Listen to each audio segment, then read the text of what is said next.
Veja só que coisa interessante. Então, pai é o termo que Deus, acredito, prefere, né? Termo que Deus prefere para manifestar a sua natureza e o seu caráter, que é pai. Então, João capítulo 1, verso 11, 12 e 13 vai dizer, Jesus, né? Ele veio para o que era os seus, mas os seus não receberam, mas todos quantos o receberam, deu-lhes o poder de serem feitos filhos de Deus, a saber os que creem no seu nome, que não foram feitos, né, segundo a vontade do varão, segundo a carne, segundo o sangue, e nem das obras, mas segundo Deus. Então, Pai é a fonte de todas as coisas. O termo é também usado lá pelos escritores dos Hebreus, vai trazer essa ideia, o Pai dos Espíritos, ou seja, que ele é o originador, é a fonte criadora. Mais interessante em relação a nós é o que ele quer ser conhecido, ser essa relação, né, de pai para filho. É muito interessante essa questão. E aí nós percebemos também que há algumas crenças errôneas. Para nós, porque para a gente é muito difícil descrever o ser de Deus, é muito difícil, né? Podemos saber o que ele não é, e aí eu acho interessante, e aí chegar a uma melhor compreensão do que ele é. Então, sabendo o que Deus não é, já é meio caminho andado para saber o que ele é. Como é difícil a gente saber como ele é e o que ele é, para nós é muito difícil descrever de fato, a gente aqui só tentou pelos termos que a Bíblia apresenta para ter uma ideia, assim, uma noção muito básica, muito superficial do ser de Deus. Mas sabendo que ele não é, para nós, já é meio caminho andado, porque a gente sabendo, bom, Deus não é isso, Deus não é isso, Deus não é isso, Deus não é isso. Isso já nos ajuda bastante, né? E a gente percebe algumas crenças errôneas a respeito de Deus. Como eu disse, nós projetamos em Deus, o ser de Deus, muitos equívocos, porque nós aprendemos dos nossos pais a respeito de Deus, nós aprendemos das nossas culturas a respeito de Deus, nós aprendemos das religiões que nós participamos a respeito de Deus. E nessas três fontes aqui, é muito possível que haja muito equívoco. E a gente já vai perceber aqui, né, que há muitas crenças errôneas, né, equivocadas a respeito de Deus. Por exemplo, o agnosticismo. A palavra agnosticismo, né, o agnos, quer dizer não saber. Vem do termo grego, né? Gnosis é saber. E o prefixo a é não saber. Então, agnosis, ou agnosticismo, que é o sistema, né, religioso aí, sobre essa ideia. Não podemos, é o que diz o agnosticismo, né? Não podemos compreender a Deus em sua perfeição, mas podemos aprender e ter uma concepção da sua pessoa. Olha só, deixa eu corrigir aqui que eu acho que eu apresentei para vocês aqui algo meio estranho. Então, o agnosticismo quer dizer que nós não podemos, eles acreditam que nós não podemos saber nada de Deus. Não podemos compreender a Deus em sua perfeição. Essa é a verdade. Mas podemos aprender a ter uma concepção da sua pessoa. E aí, 1 aos Coríntios, capítulo de número 13, versículo de número 9 até o 12, veja bem. Claro, fato, que nós não podemos saber a respeito da perfeição, da totalidade de Deus, né? Mas, como a gente disse no começo, nós podemos aprender, sim, e ter uma concepção da sua pessoa. Então, 1 aos Coríntios, capítulo 13, verso 9 em diante, diz assim: porque em parte conhecemos e em parte profetizamos, mas quando vier o que é perfeito, então o que é em parte será aniquilado. Está falando do conhecimento de Deus, né? Mas quando eu era menino, falava como menino, sentia como menino, discorria como menino, mas logo que cheguei a ser homem, acabei com as coisas de menino, né? Paulo está falando, então, das suas compreensões a respeito de Deus, não só da vida. Porque agora vemos por espelho em enigma, mas então veremos face a face. Agora conheço em parte, mas então conhecereis como também sou conhecido. Olha só, conhecerei a mim mesmo, inclusive, né? Agora, pois, permanece a fé, a esperança, a caridade, estas três, mas a maior é a caridade, é por isso que nós nos relacionamos com esse ser por amor, né? Porque se for pelo intelecto puramente, nós não teremos condição, porque nós não temos condição. Mas pelo amor, né, é a única via que nós nos relacionamos adequadamente com Deus, é o amor. Qualquer outro mecanismo, qualquer outra via que não seja o amor, vai ser com certeza de uma forma distorcida e teremos grande dificuldade de conceber a respeito da pessoa de Deus. O agnosticismo então diz que nós não podemos saber, mas aí nós entendemos que podemos, né, pelo menos ter uma noção a respeito da pessoa de Deus. O politeísmo vai falar E o politeísmo é a crença de muitos deuses. Então nós já vimos que não é o caso de Deus, né? E de ser muitos deuses, tá certo? Ou de ser mais um Deus. Não, ele exclui toda essa possibilidade de que há outros deuses, né? Ou que ele é só mais um Deus, ou um Deus melhor, ou um Deus mais poderoso. Não, ele é o único Deus. Deuteronômio capítulo 6, verso 4, vai dizer isso. Ouve, pois, Israel, o Senhor, vosso Deus, é o único, né? É o único Senhor. É bem interessante, inclusive, que essa palavra único lá no hebraico vai também denotar um único como uma unidade que é composta, a complexidade desse Deus aí. Então, existem dois termos na teologia que nós usamos, né? A respeito, então, de Deus. Existe o triteísmo e o trinitarianismo. Nós estamos falando da trindade. O triteísmo, acredita, olha só, nós estamos falando que é aquilo que não é correto, tá? Que é a ideia do triteísmo. O triteísmo acredita que são três deuses. Deus Pai, Deus Filho e Deus Espírito Santo, só que são três deuses, né?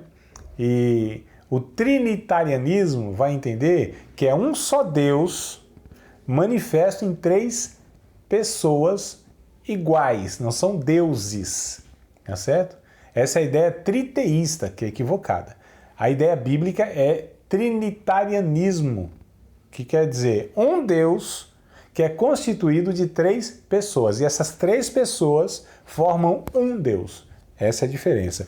Nós temos também a ideia errônea do panteísmo, ou seja, pan, né? Quer dizer, tudo é Deus. Dele é um ser pessoal, criador, ou melhor, ele é um ser pessoal, criador, mas distinto da sua criação. Então, o panteísmo, ele traz uma ideia muito equivocada a respeito do ser de Deus, e o panteísmo acredita que tudo é Deus, tudo. O ar é Deus, o fogo é Deus, a água é Deus, a pedra, a rocha é Deus, a natureza é Deus. Isso é o panteísmo. Então, isso é um equívoco muito grande. Deus, ele é distinto de toda a sua criação. A criação não é Deus, tá certo? Assim como o poema não é o poeta, assim como a música não é o músico, assim como a arte não é o pintor, a criação não é o criador. Então, o criador, ele é totalmente distinto, tá? Existe o materialismo que diz que tudo é matéria e que não há um criador. Tudo é matéria.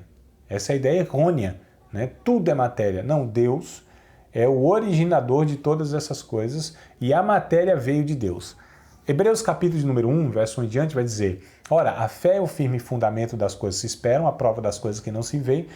Pela fé, os antigos, né, alcançaram o testemunho. Pela fé entendemos que os mundos foram criados pela palavra de Deus. Olha que coisa interessante. Os mundos. Então, aquilo que foi feito não foi feito do que é aparente, do que é visível.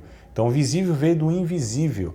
E esse invisível nós estamos falando do próprio originador de todas as coisas, que é Deus, tá? Então, o deísmo é outro pensamento equivocado, aí também conhecido como racionalismo. Então, deísmo e racionalismo, né? Qual é a ideia do deísmo?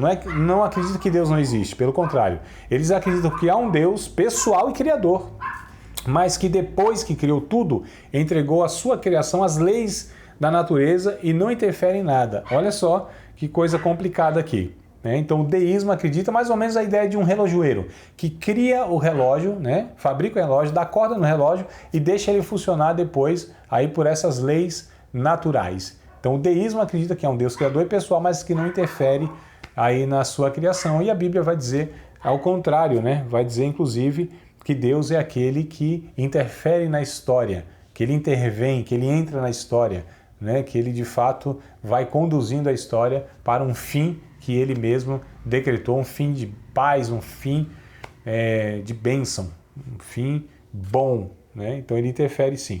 E aí a gente percebe aqui qual seria a ideia então, né, porque a gente tem um panteísmo, Deus é tudo, e nós temos o deísmo, que Deus ele está para além e não se interfere com nada. Nós chamamos isso então de transcendência e imanência. Deus é transcendente e Deus é imanente.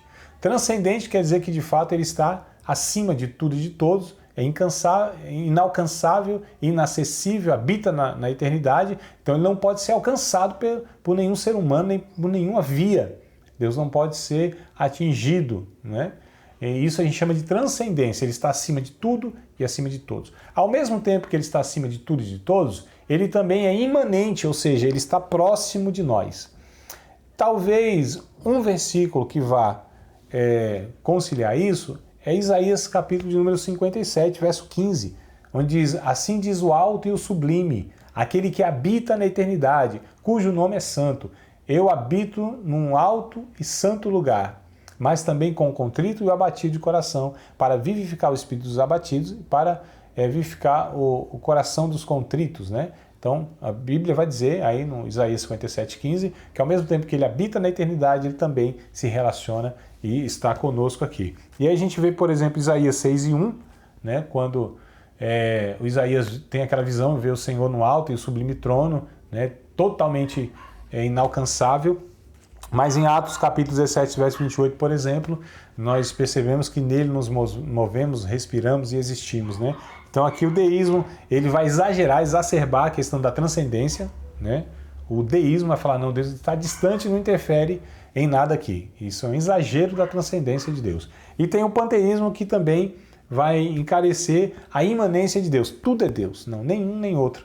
A Bíblia vai trazer esse equilíbrio a respeito da declaração de Deus. Queridos, eu gostaria muito que vocês questionassem, que vocês colocassem lá no grupo e aqui no canal mesmo, né, aí as suas questões, dúvidas, discordâncias inclusive, alguma coisa que nós falamos aqui, para a gente continuar essa nossa aula aqui, que é só o pontapé de uma proposta da discussão que nós iniciamos aqui. Não pretendo jamais, com uma aula curta dessa, limitada dessa, trazer toda a discussão sobre a natureza de Deus, só para estimular vocês e para que a gente possa sempre refletir, tá bom? Então aguardo os alunos lá no grupo, né, do WhatsApp, vocês postarem nas dúvidas para a gente continuar lá, essa aula aqui nossa, e vocês aí, os assinantes e os ouvintes, né, os telespectadores do canal do YouTube, coloca aí o comentário, na medida do possível eu vou dando aí o retorno. E se você não se inscreveu, se inscreve no canal, dá um likezinho lá se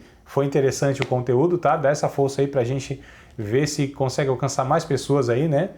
Pelo número de inscritos e pelos likes, visualizações. Compartilhe à vontade, tá bom? E aguardo vocês aí na próxima aula, se Deus quiser. Deus te abençoe e te guarde, Deus faça resplandecer o seu rosto sobre ti, tenha misericórdia de ti, Deus levante sobre ti o teu rosto e te dê a paz.